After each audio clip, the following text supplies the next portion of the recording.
This is 81 HD. हामी साथ छौं। Nagarik Lagani Kosh, Himalayan Bank Limited, Kumari Bank Limited, Laxmi Bank Limited, Morang Auto Works Foundation, Nami College, Nepal Oil Nigam Limited, One Heart, AIN, Simrik Ventures. हामी एक छौं, हामी एक छौं, हामी एक छौं, हामी एक छौं। नमस्कार। अन्नपूर्ण मिडिया नेटवर्क र नेपाल मेडिकल एसोसिएसनको सहकार्यमा हामी एक छौं प्रोग्रामको आजको श्रृङ्खलामा यहाँ सबैलाई स्वागत छ र म समीर दीक्षित। कार्यक्रम अगाडि जानु अगाडि र गेस्टलाई चिनाउनु अगाडि सधैँ चाहिँ वेल भेन्टिलेटेड रुममा दूरी कायम गर्दै र मास्क लगाएर म कार्यक्रम सञ्चालन गर्न तपाईहरुको अनुमति चाहन्छु। आजको गेस्ट महत्त्वपूर्ण गेस्ट हुनुहुन्छ। उहाँ स्त्री रोग विशेषज्ञ हुनुहुन्छ। उहाँ डाक्टर यम दुवा हुनुहुन्छ। डाक्टर साहबलाई कार्यक्रममा स्वागत छ। नमस्कार। हस्, धन्यवाद। डाक्टर साहब, पहिलो कुरो त हाम्रो पहिलोचोटि यो श्रृङ्खलामा तपाईँ एज अ स्त्री रोग विशेषज्ञ आउनु भएको छ गाइनी अपबाट। यहाँलाई स्वागत पनि छ फेरि पनि। धन्यवाद। र आज धेरै नयाँ कुरा सिक्ने मलाई पनि इच्छा छ। पहिलो कुरा जस्तो अहिले अब कोभिडबाटै सुरु हो किन अहिले कोभिडकै छ, धेरै दर्शक होला कोभिडकै प्रश्न होला। अब अहिले कोभिडको बेलामा जुन यो हामीहरू प्रेग्नेन्सीसँग जोडेको छ नि, हजुर, कोभिड र प्रेग्नेन्सीमा हामीले एकदम सम्झिनै पर्ने अथवा एउटा छुटाउनै नहुने कि मेन बुदाहरू के छन् डाक्टर? अहिले हामीले याद गर्नुपर्ने प्रथम कुरा त के भन्छु भने अब यो कोभिडको महामारीले कसैलाई छोडेको छैन, होइन?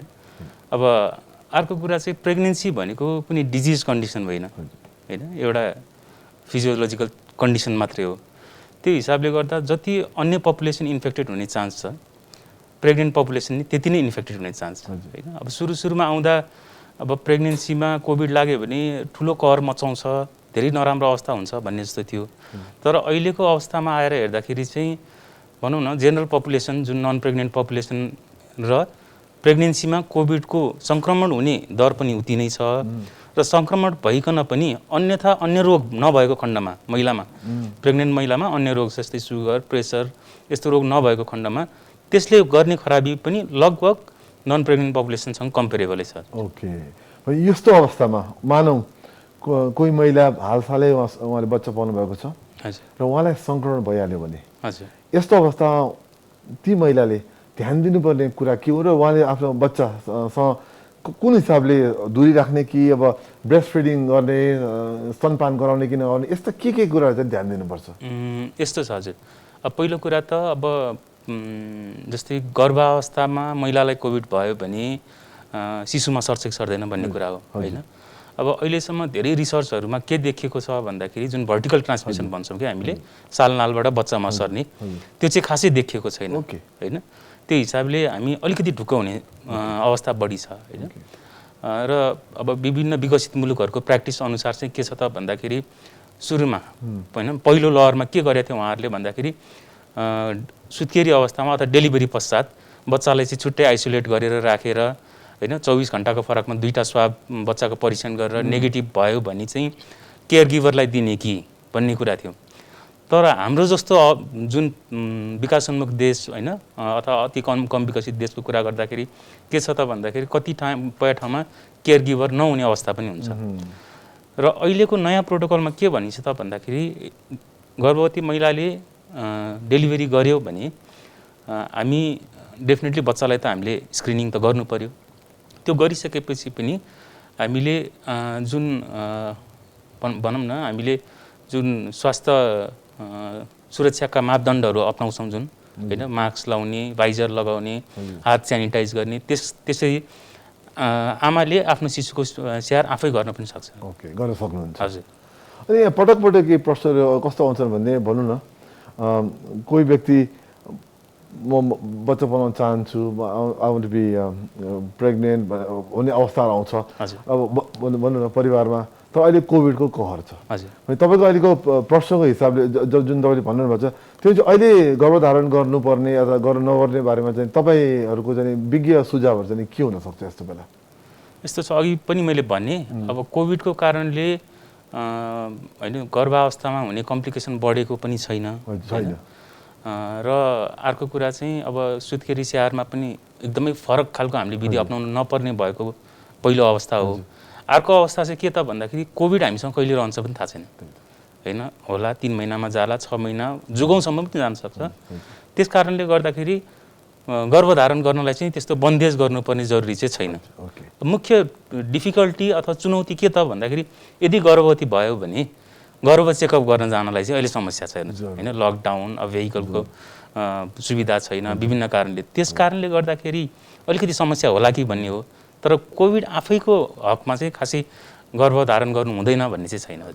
एकदमै थ्याङ्क यू, एकदम महत्त्वपूर्ण कुरा राखिदिनु कि दर्शकहरूलाई सोध्नै हुन्छ। अहिले हामी तपाईँसँग बिफोर द सो कुरा गर्दै थिएँ, यो आफ्टर डेलिभरी पनि जुन चेकअपहरू गर्नुपर्ने हुन्छ नि, हजुर एउटा त त्यसको कुरा सक्छ, त्यो त अगाडि पनि अब अहिले त कसरी कोभिडले गर्दा तपाईँले भर्खर भन्नुभयो स्वास्थ्य सेवा लिन जानलाई नै गाह्रो भइरहेछ। हजुर अब कस्तो हुनुपर्ने के हो र अहिले कोभिडले गर्दा कहाँ अप्ठ्यारो परिरहेछ यस कुरामा? यस्तो छ, अब गर्भावस्थामा हामीले राम्रो होइन एउटा चिकित्सकको अथवा स्वास्थ्यकर्मीको सरसल्लाह सुझाव पाएनौँ भने चाहिँ गर्भमा नकारात्मक असर पर्न सक्ने सम्भावना हुन्छ डेफिनेटली होइन। र कम्तीमा पनि अब हाम्रो गभर्मेन्टको प्रोटोकल अनुसार पनि 4 भिजिट चाहिँ चिकित्सकलाई देखाउनु अथवा स्वास्थ्यकर्मीलाई देखाउनु भन्ने छ।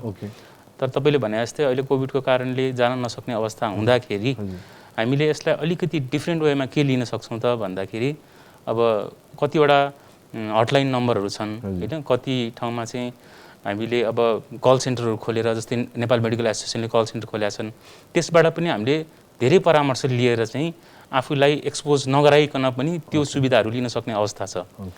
अर्को कुरा भनेको चाहिँ तपाईँलाई कतिपय कन्डिसनमा चाहिँ अस्पताल जानै पर्ने हुन्छ होइन, किनभने हामीले स्वास्थ्य शिशु जन्माउने भनेको हामीले एउटा नयाँ जेनेरेसनलाई हेल्दी लाइफ दिने हो होइन। त्यो हिसाबले पनि हामीले कतिपय बेलामा समस्या भएको अवस्थामा चाहिँ जति नै लकडाउन, जति नै कोभिडको महामारी भए पनि अस्पताल अथवा स्वास्थ्य संस्थामा गएर सेवा लिनुपर्ने चाहिँ जरुरी हुन्छ। अहिलेको अवस्था जस्तो अब जस्तो हाम्रो गाउँघरतिर अहिले पनि अब स्किलबर्ड अटेन्डेन्टहरू त्यति जति भनेको समयमा पाउँदैनौँ होइन। जुन अब पोहोर सालकै लहरबाट हामीले एउटा कुरा के थाहा पायो भन्दाखेरि कोभिडले गर्दा त अब होम डेलिभरी बढी हुने सम्भावना, विदाउट स्किलबर्ड हुने अवस्था थियो। यसपालि तपाईँले यसको बारेमा के पाउनु भएको छ र तपाईँको सुझाव चाहिँ के रहन्छ जो यदि गाउँघरमा हामीलाई हेरिरहनु भएको छ भने? गाउँघरको मात्रै होइन, अहिले काठमाडौँकै परिस्थिति पनि बिगारेको छ। कतिपय मान्छेहरू एकदमै अन्तिम अवस्थामा आउँदै हस्पिटलको गेटमै डेलिभरी हुने अवस्था पनि छ। किनभने होइन अब कोभिडको कहर छ, अस्पतालमा जाँदाखेरि विभिन्न समस्या होला, खर्च आउला, त्यो कुराहरू छ। हामीले अब अलिकति नेग्लेक्टेड विषय हुन पुग्यो कोभिडले गर्दाखेरि। टोटल्ली यो प्रेग्नेन्सी एन्ड चाइल्ड बर्थलाई चाहिँ टोटल्ली ढाकछोप गरिदिएको अवस्था छ। जसरी पहिला सेफ मदरहुडलाई एकदमै हामीले प्रमोट गर्न खोजेको थियौँ, सेफ मदरहुडको युटिलाइजेसनै कम भएको जस्तो लाग्छ होइन। त्यस कारणले गर्दाखेरि डेफिनेटली हामीले एउटा पहिलो कुरा त गर्भधारण गर्न साथै अथवा नियमित जोसँग हामीले चेकअपमा जान्छौँ उहाँको फोन नम्बर लिएर हुन्छ कि के गरेर हुन्छ, कहिले अस्पताल पुग्ने त, अस्पताल पुग्दाखेरि अप्ठ्यारो के हुन्छ सर्भिस लिन, त्यो कुरा हामीले टेलिफोनिक कन्भर्सेसनबाट हुन्छ अथवा अन्य माध्यमबाट हुन्छ।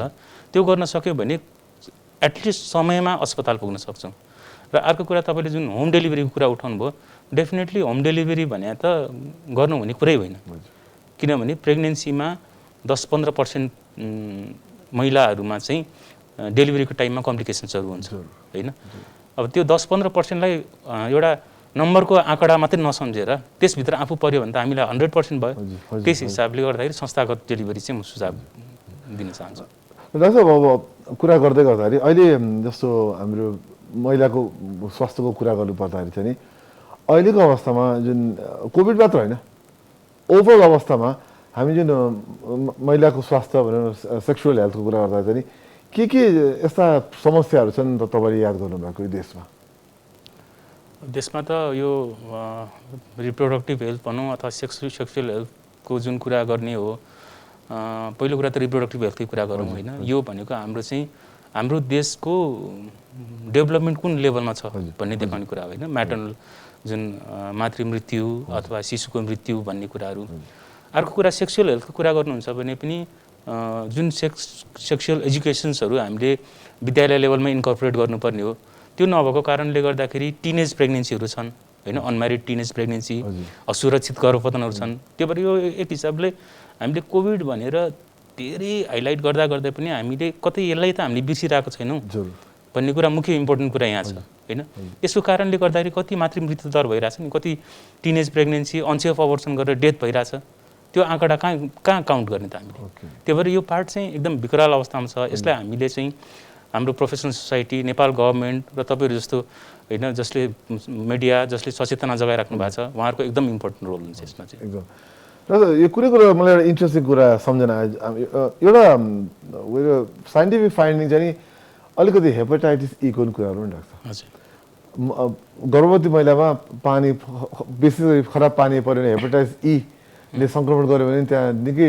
अप्ठ्यारो परिस्थिति हुनसक्छ त्यसले पानी सफा राख्नु भन्ने कुरा छ यो के हो भनिदिनु नि राख्छ एकदमै इम्पोर्टेन्ट इस्यु हो हेपाटाइटिस ई भनेको चाहिँ म चाहिँ एउटा सम्झना चाहन्छु मेरो एकजना साथी हुनुहुन्थ्यो आजभन्दा लगभग 20 वर्ष अगाडि उहाँ गर्भवती हुनुहुन्थ्यो उहाँलाई गर्भावस्थामा हेपाटाइटिस ई सङ्क्रमण भएर डेलिभरीको टाइममा एउटा डिआइसी भन्ने जुन रगत जम्न नसक्ने अवस्थाको रोग आउँछ त्यसले त्यसको कारणले गर्दाखेरि उहाँले लगभग 40 पोका रगत लिएर बाँच्नुभयो त्यो भएर यो हेपाटाइटिस ई भन्ने एकदमै डरलाग्दो कन्डिसन हो होइन यसलाई चाहिँ हामीले हेल्थ चेकराइ गर्नुहुन्न कतिपय बेलामा त अर्ली प्रेग्नेन्सीमा हामीले डिटेक्ट गऱ्यो भने गर्भपतनै गर्नुपर्ने पनि हुन्छ र लेट प्रेग्नेन्सीमा पनि हेपाटाइटिस ई पोजिटिभ छ भने चाहिँ एकदमै वेल इक्विप्ड सेन्टरमा गएर डेलिभरी गर्नुपर्ने चाहिँ हुन्छ यस्तो अवस्थामा यो पनि एक्चुअली भाइरल इन्फेक्सन नै हो र यो पनि महिलाहरूको लागि डरलाग्दो नै हुनसक्छ यदि हामीले होस्ट गरेन भने र यस्ता अरू के रोगहरू अथवा इन्फेक्सनहरू हुन सक्छन् जुन चाहिँ एउटा महिलाले विशेष गरी गर्भवती अवस्थामा ध्यान दिनुपर्ने हुन्छ डाक्टर यस्तो छ अब पहिलो कुरा त हाम्रोमा अब इन्फेक्सन हुनुभन्दा इन्फेक्सन हुन नदिनु नै होइन इन्फेक्सन भइसकेर ट्रिटमेन्ट गर्नुभन्दा हुन नदिनु नै राम्रो हो त्यो भएको भएर सबैभन्दा पहिला त म के भन्न चाहन्छु भन्दाखेरि एउटा प्री प्रेग्नेन्सी चेकअपको कुरा हामीले जहिले पनि मिस गरिरहेछौँ होइन एउटा महिलाको शरीर चाहिँ गर्भवती हुन लायक छ कि छैन भनेर एउटा सम्बन्धित चिकित्सकसँग गएर जचाउनु पर्यो होइन त्यस बेलामा कतिवटा भाइरल डिजिजहरू त बिस्तारै आफ्नो शरीरबाट आफै जाने कुराहरू हो नि त त्यस कारणले गर्दा सपोज कुनै भाइरल इन्फेक्सन छ अथवा कुनै ब्याक्टेरियल इन्फेक्सन छ भने टाइम लिउँ 3 महिना 6 महिना कति हुन्छ त्यो गर्ने अब तपाईँले भन्नुभएको चाहिँ कुन रोगहरूको कारणले गर्दाखेरि के नकारात्मक असर पर्छ भनेर भन्दाखेरि अब टर्च इन्फेक्सन भनेर भन्छौँ होइन टक्सोप्लाज्मा इन्फेक्सन रुबेला इन्फेक्सन अरू हर्पिस भाइरसहरू कुनै पनि भाइरसले गर्दाखेरि चाहिँ प्रेग्नेन्सीमा नकारात्मक असर गर्न सक्छ कतिले चाहिँ अब विकलाङ्ग बच्चा जन्माउने हुन्छ अवस्था हुन्छ कतिले अर्ली प्रेग्नेन्सीमै गर्भपतन हुनसक्छ भने कतिले अघि भने जस्तै हेपाटाइटिस ईको मैले कुरा ल्याएँ त्यो चाहिँ लेट प्रेग्नेन्सीमा सहित कम्प्लिकेसन गर्न सक्ने हुँदोरहेछ त्यो भएर चिकित्सकको निगरानीमा चाहिँ हामीले डिजिज छ कि छैन पहिलो कुरा त्यो पत्ता लगाउनु पऱ्यो डिजिज छैन भने अब हामी प्रेग्नेन्सीको लागि हामी फिट भयौँ अथवा प्रेग्नेन्सी भइसकेपछि हामीमा डिजिज पत्ता लगायो भने के हुन्छ त हाम्रो फलोअप चेकअप होइन अलिकति क्लोज मोनिटरिङमा बस्नुपर्ने चाहिँ हुन्छ र अहिले जस्तो हामी सर्भाइकल क्यान्सरकै कुरा गर्छौँ होइन सर्भाइकल क्यान्सर एचपिभी भन्छ ह्युमन पेपिलोमा भाइरसहरू भन्छ यसबारे पनि हामीले अलिकति केही भन्दिनँ किन अब तपाईँ भन्नु पर्ने नेपालमा त त्यसको प्रब्लम छ नेपालमा हजुर केले गर्दा हुन्छ सर्भाइकल क्यान्सर यसलाई हामीले एक्चुअली प्रिभेन्सन अथवा ट्रिटमेन्टमा चाहिँ के छ अवस्था हाम्रो दर्शकहरूलाई एकदम इन्ट्रेस्टेड हुनसक्छ चाहिँ डेफिनेटली यो सर्भाइकल क्यान्सर भनेको अहिले पनि one of the leading cause of women's death हो वर्ल्ड वाइड नै हाम्रो देशमा मात्रै होइन र एकदम राम्रो पार्ट के भने यो सर्भाइकल क्यान्सर चाहिँ प्रिभेन्टेबल क्यान्सर हो कि होइन जस्तै तपाईँले एचपिभी भाइरसको कुरा ल्याउनु भयो होइन ह्युमन पेपिलोमा भाइरसको डिफ्रेन्ट स्ट्रेनहरू हुन्छ होइन कुनै स्ट्रेन चाहिँ एकदम कडा खालको हुन्छ जसले क्यान्सर गराउन सक्ने हुन्छ भने कुनै स्ट्रेन चाहिँ अलिकति माइल्डर फर्ममा होला त्यो भएर हामीले जस्तै अब देश अनुसारको प्रोटोकल त फरक छ अथवा हाम्रो महिलाहरूको एक्सेसिबिलिटीको कुरा गर्ने हो भने अलिकति फरक होला होइन तर एटलिस्ट होइन एउटा महिला सेक्सुअली एक्सपोज भइसकेको पछि अथवा शारीरिक सम्पर्क भइसकेको अवस्था अथवा वैवाहिक सम्बन्ध पछि हामीले 3 देखि 5 वर्षपछि चाहिँ एउटा प्याप्समेयर भन्ने टेस्ट हुन्छ त्यो गऱ्यौँ भने चाहिँ हामीले क्यान्सर हुन सक्नुभन्दा पहिलाको अवस्था थाहा हुन्छ त्यो भएपछि त अब क्यान्सर हुनुभन्दा पहिलेको अवस्था थाहा भइसकेपछि त हाम्रो ट्रिटमेन्ट पोसिबल भयो होइन अथवा सपोजिङ क्यान्सर भइहाल्यो भने पनि होइन जस्तै सर्भाइकल क्यान्सरको हाम्रो मिडिया डिफ्रेन्ट नेटवर्कहरूले एउटा इन्फर्मेसन दिएको छ नि त योनिबाट गनाउने पानी बग्ने नराम्रो रगत मिसिएको पानी बग्ने यो कुराहरू चाहिँ सर्भाइकल क्यान्सरको लक्षणहरू हो त्यो भएर त्यस्तो अवस्थामा चाहिँ चिकित्सक कहाँ गएर अब कुनै कन्डिसनमा अपरेट गर्न सक्ने कन्डिसन हुन्छ नि कुनै कन्डिसनमा चाहिँ हामीले सेकाइको माध्यमबाट नै उपचार गर्नु मिल्ने हुन्छ अब हुनुभन्दा पहिलाको अवस्थामा प्याप्समेयरबाट डिटेक्ट हुन्छ भने भइसकेपछि नै हामीसँग उपचारका विधिहरू उपायहरू छन्। यसको खोप बारे अलिक भनिदिनु डाक्टर, यो यसको एचपीभी भ्याक्सिन त छ, हजुर त्यति मतलब रुटिन इम्युनाइजेसन त राखेको छ नेपाल सरकारले। यसको खोपको प्रभावकारिता, यो खोपको महत्त्व चाहिँ के छ त सर्भाइकल क्यान्सरमा? भाइरसको एगेन्स्टमा बनेको खोपहरू प्रायः जसो प्रभावकारी नै हुन्छन् होइन। कतिपय अब हामीले कोभिडकै कुरा गऱ्यो भने कोभिडको भाइरस लागेको उसमा पनि 2 डोज भ्याक्सिनेटेडहरूमा अलिकति भाइलेन्स कम छ भन्ने कुरा छ। त्यस्तै यो गार्डासिलहरू भनेर आएको जुन भ्याक्सिन, त्यो भ्याक्सिनको प्रभावकारिता राम्रै छ। तर पनि यो चाहिँ हामीले स्कुल हेल्थ प्रोग्राममा इन्कर्पोरेट गर्नुपर्ने हुन्छ, किनभने before a female is sexually active होइन, त्यसमा इन्कर्पोरेट गर्नु पऱ्यो। अब 11 देखि 13 वर्षको बच्चाहरूमा बालबालिकामा लाउने हो यो भाइरस भ्याक्सिन।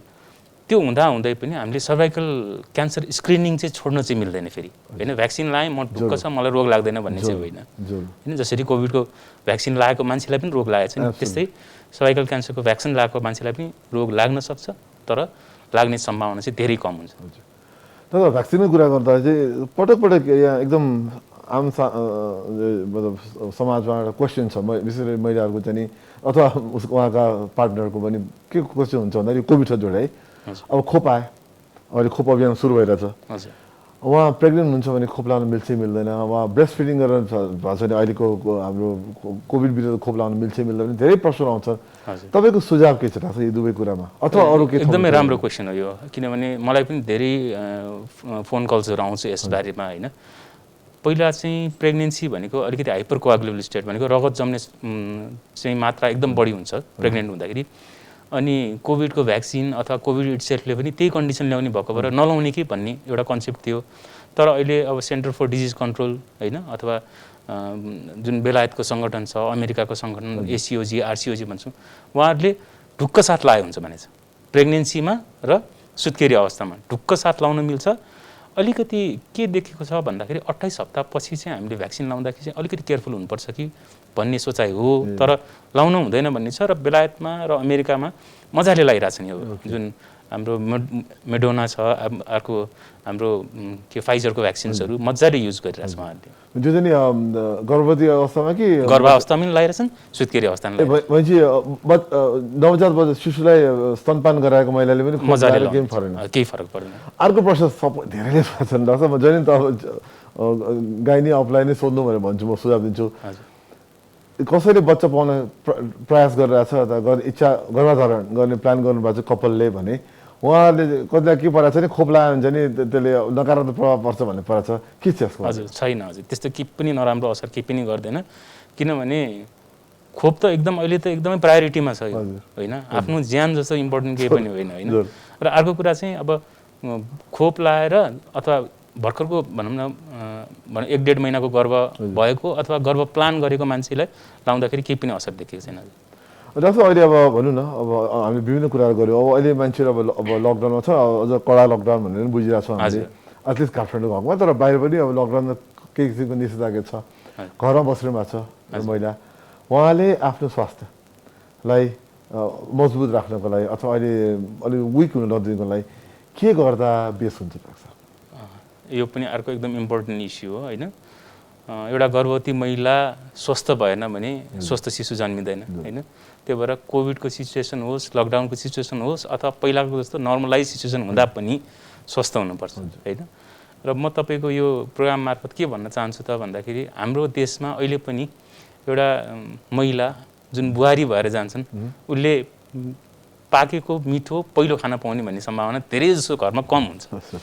त्यो भएर म एउटा सबैलाई के अपिल गर्न चाहन्छु भन्दाखेरि पहिलो कुरा त कोभिडलाई एकतिर थाती राखौँ होइन। कोभिड भएकोलाई के गर्ने भन्नुभन्दा पनि नर्मल्ली पनि nutritious diet is very important. एकदम पोसिलो आहार दिनु पऱ्यो होइन।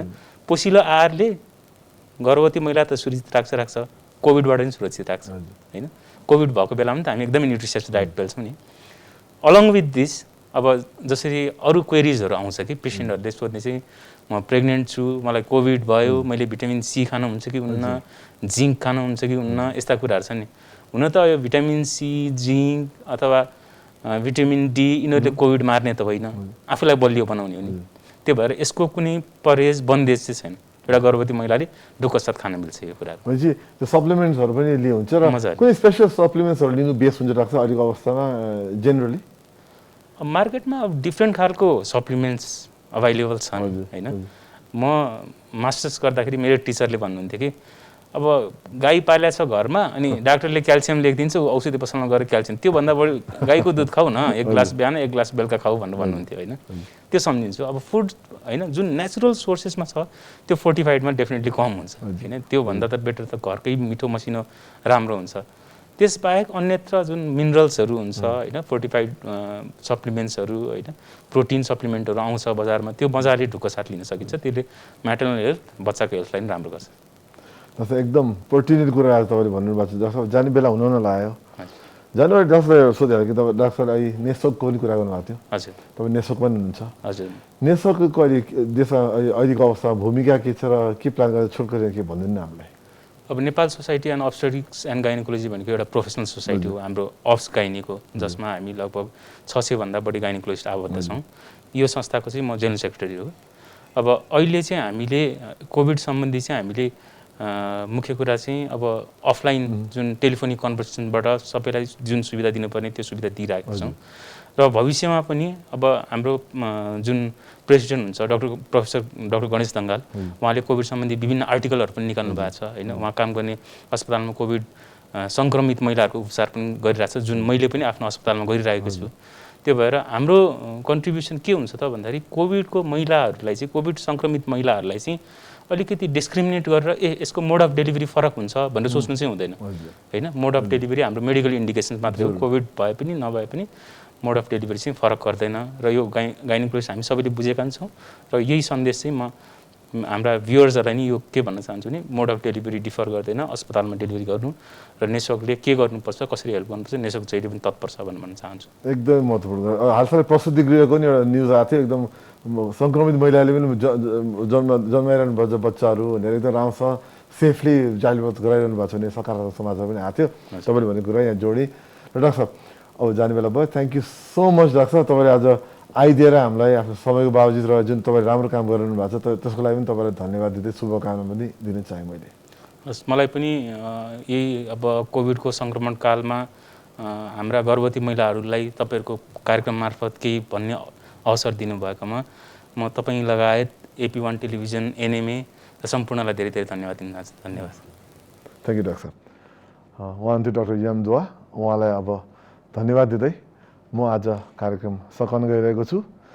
जानु अगाडि सम्पूर्ण स्वास्थ्यकर्मी र अग्रपङ्क्तिमा बस्नुभएको सबैजना जो कोही हुनुहुन्छ जस यसमा लागिरहनु भएको छ, यहाँ सबैलाई धेरै धेरै धन्यवाद। र त्यो सँगसँगै यो यस्ता राम्रो काममा सम्बन्धित सबै सङ्घ संस्थाहरूलाई पनि धेरै धेरै धन्यवाद दिन चाहन्छु। र सम्झौँ हामी एक छौँ, युनिटी इज इम्युनिटी। भोलि फेरि महत्त्वपूर्ण गेस्ट लिएर म यही टाइममा 3:30 बजी आउने नै छु। आजको लागि बिदा दिनु होला। नमस्कार। हामी साथ छौं। Nagarik Lagani Kosh, Himalayan Bank Limited, Kumari Bank Limited, Laxmi Bank Limited, Morang Auto Works Foundation, Nami College, Nepal Oil Nigam Limited, One Heart, AIN, Simrik ventures.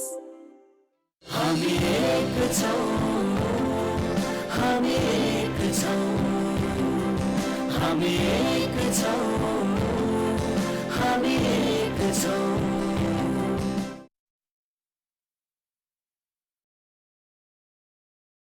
AP Blockbuster in association with MeTV. बिहाको डेट चाहिँ कहिलेलाई फिक्स गर्नु भने? 17 गते। 17 गते? 17 गते।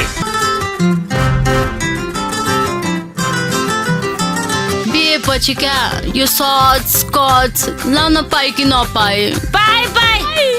सुरजको बाउले दियो भने मैले त पाए। तोडाउला पिरतीको बरको तिमीलाई, मेरै नामको सिन्दुरको धरको तिमीलाई। जबसम्म यी बाउ छोराको अगाडि तपाईको छोरीको बिहा अर्को केटासँग भएको देख्दिन तबसम्म म यहाँबाट जान्न। म सुरज बिना बाँच्न सक्दिन। यो अक्सिजन हो कि पानी हो? बाँच्न नसक्ने बाउसँग बिहा गर्ने हो, छोरीसँग जसरी पनि गराउँछु म। यो सब तिमीले गर्दा भएको तिम्रो मन पनि सधैँ चलिराखोस् यो लमी र खाल्डो भने नङ र मासु जस्तै हो म चाहिँ अब यतितिर मर्छु त चाहिँ यता भाग हुन्छ हुन्छ हुन्छ AP Blockbuster every Saturday at 1:30 p.m. onwards in association with Me TV. Marketed by Radio Link Advertising.